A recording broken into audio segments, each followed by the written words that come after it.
So a brand new study just dropped, and the headlines are screaming, butter increases your risk of death. Plant oils to the rescue. But hold on, does this actually mean that swapping your butter for soybean oil is going to save your life? Or is this study missing some major pieces of the puzzle? Let's dive in. So this 2025 study that was just released in JAMA Internal Medicine, what they did is they analyzed over 220,000 people from three major health cohorts. And what they found is that those who ate the most butter had a 15% higher risk of dying compared to those who ate the least. Meanwhile, those who consumed more plant oils, so this is especially things like olive oil, canola, and soybean oil, what they found is they actually had a 16% lower mortality risk. Sounds convincing, right? Not so fast. So there's some major issues with this study that I want to discuss. First, it's an observational study, which is basically guesswork at best. So with an observational study, or in this case, what they did is they asked people to track what they ate and then looked at that and correlated it with how long they lived. But they didn't control their diets like they do in a randomized trial. It's like trying to study coffee intake by counting empty cups in someone's trash. Did they drink more coffee, or did they just reuse the same cup all day? Secondly, people who use plant oils tend to be more health conscious. They exercise more, they eat more vegetables, and they're less likely to smoke. So is it all the oil saving their lives, or is it their entire lifestyle? And here's something to think about.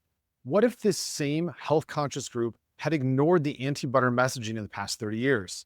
What if instead of switching to plant oils, they had embraced high quality butter because they understood its benefits, like fat soluble vitamins and healthy fatty acids? Could they have actually had better health outcomes than those eating the highly processed seed oils? The other issue I see is that this study lumped all these plant oils together.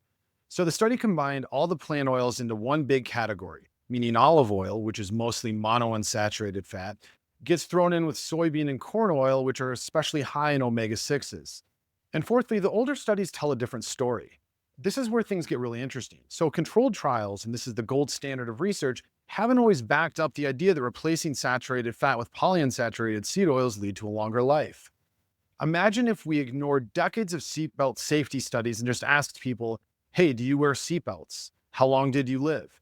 That's kind of what we're doing with nutrition science right now. And there's yet another issue. This study focuses only on butter versus plant oils.